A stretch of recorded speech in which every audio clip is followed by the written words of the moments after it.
Hello everyone and welcome. You've probably heard the analogy before, perhaps seen it written on someone's t-shirt that goes something like this. Horsepower is how fast you hit the wall, torque is how far you take the wall with you. And this analogy is inaccurate, it's poor. And so the next time you see this written on the internet somewhere, I want you to type back, nah dude, science, and then share a link to this video because we're going to be talking about why the analogy is wrong. So first off, starting with horsepower is how fast you hit the wall. This part is actually pretty accurate. So my revised version of the analogy is horsepower is how fast you hit the wall. Analogies are dumb. And so we're going to explain why the first part is accurate, why the second part is not. So horsepower is the rate at which work is done. So let's say you have this car right here. It's got a pulley. There's a string connected to a mass, which is connected to the spoiler of the car. So the car is going to accelerate and it's going to pull this mass up. Well, the rate of accomplishing work means how fast you move this mass upwards. And so if this car has more power, it accomplishes work faster. It moves this from here to here faster. The more power it has, the faster this mass moves from here to here. So if you have a car and it's sitting there stationary and it's about to hit a wall that's in front of it, the rate at which it accomplishes work is based on its power. So the more power it has, the faster it's going to run into that wall from a dead stop. So that's the first part of the analogy, and that part is, it's fine. It's not wonderful, but it's fine. And so the second part is torque is how far you take the wall with you. And this part just doesn't make any logical sense. So we can all agree that the greater the force that you push on a wall, the further it will move. So that's pretty straightforward. So force is equal to mass times acceleration. In this case, mass being the mass of our car hitting the wall, and of course the mass of the wall, and the acceleration relating to how fast our car is traveling. So acceleration is the change in velocity over the change in time, so we can say that force is equal to mass times our final speed minus 0, we're going to stop because we're hitting the wall, divided by the time that it takes to do that. So you can see that the force required, which is ultimately going to dictate how far this travels, is a function of how much does this car weigh and what is the speed at which it hits the wall. And the speed at which it hits the wall is based on, from the first part of our analogy, horsepower is how fast you hit the wall. So horsepower is how fast you hit the wall. Horsepower plus the mass of the car is how far you take the wall with you. Not a great analogy again, but at least accurate to say. Now, does all of this mean that torque is meaningless? Well, absolutely not. Horsepower is a function of both torque and RPM. So it's dependent upon torque to have good horsepower. And so if we look at a chart here, we're going to explain why does low-end torque mean you have better acceleration. So we're going to have two different engines. One of them is a gasoline engine. It's got a perfectly flat torque curve up to 5,252 RPM with 100 pound-feet of torque. And one of them, which it's producing 100 horsepower at that. And then one of them is a diesel engine. It's got 200 pound-feet of torque. It stops revving at 2,600 RPM where it's producing 100 horsepower. So both of them 100 horsepower, except the diesel engine has twice the torque. So now let's say we want to accelerate and both of these cars have the same gear ratios and both of them are at 1,000 RPM and then we floor it. Well, what's going to happen? Well, the diesel engine has twice the torque and so it's going to start to accelerate faster. But as you can see, horsepower is a function of torque. So at that 1,000 RPM, the diesel engine also has twice the power of the gasoline engine and hence it's going to accelerate faster.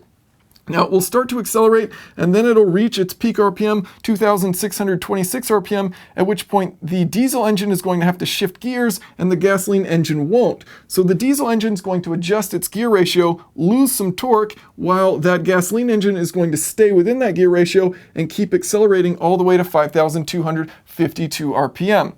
So ultimately they'll be very similar in speed, but if you were to put them in the same gear ratio at 1,000 RPM and floor it, the diesel is going to accelerate faster because it has more torque and more horsepower at that RPM. So high low-end torque also means high low-end power, and power is what's super important.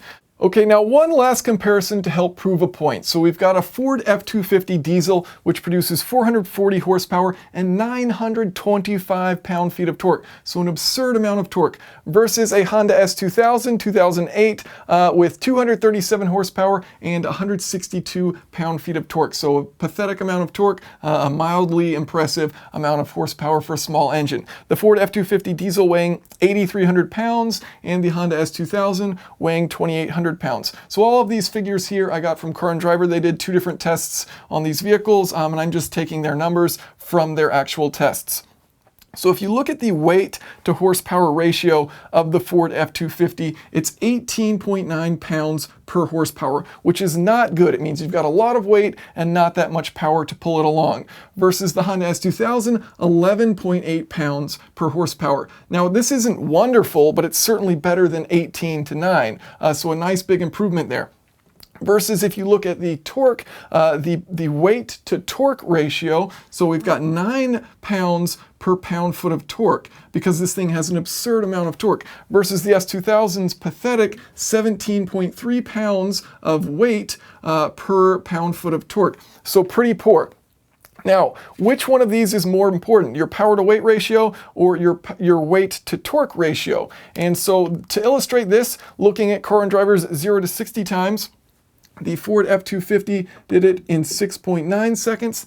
The 2008 Honda S2000 did it in 5.7 seconds. So really driving home the point here that the power to weight ratio is what is important for acceleration. It's not the weight to torque ratio as illustrated right here. And we learned that at the beginning of this video because we said, the distance that this mass moves ultimately comes down to how much power does this car have and how much does it weigh. So power to weight being the critical ratio for determining a vehicle's potential acceleration. Plenty of other variables that go along with it, but this is a nice one that indicates whether a vehicle is going to be quick or not. Okay, and then the question comes up, well, why is this one better at towing? Why is it better at towing than this? Why wouldn't you just want, something like that to tow? Well, let's think about this for a moment. Let's say both of these vehicles have to tow a 5,000-pound trailer. And besides the fact that the Honda S2000 doesn't have the cooling or the transmission or the brakes or the heavy-duty components, the frame, anything to put up with towing, besides all of that, from a power standpoint, we're adding 5,000 pounds of mass. That's nearly tripling the weight of the S2000, where it's only adding a little bit more than 50% of the weight for the Ford F-250. So relatively speaking, this power to weight ratio is going to be dramatically changed by a factor of 3 because we're nearly tripling the weight, whereas this power to weight ratio, a factor of 50+% because we're only adding 5,000 pounds, which is relatively less compared to how much this already weighs. So its power to weight ratio will be better than the S2000 when towing 5,000 pounds, and as a result, it's going to be able to accelerate quicker with that additional mass. But ultimately, the thing to learn here is, the analogy is silly. The one that kind of makes sense, I believe it's Randy posted, that says torque is what presses you back in your seat, horsepower is what keeps you there. And while that is true, it doesn't teach you what horsepower and torque are, which is why I made a specific video, if you care to watch or would like to learn about, that exactly describes what is torque, what is horsepower, and how they relate, because they are related. So thank you all for watching, and if you have any questions or comments, please feel free to leave them below. And if you have a buddy that keeps saying horsepower is how fast you hit the wall, torque is how far you take the wall with them, perhaps consider sharing this video with them. Thanks, guys.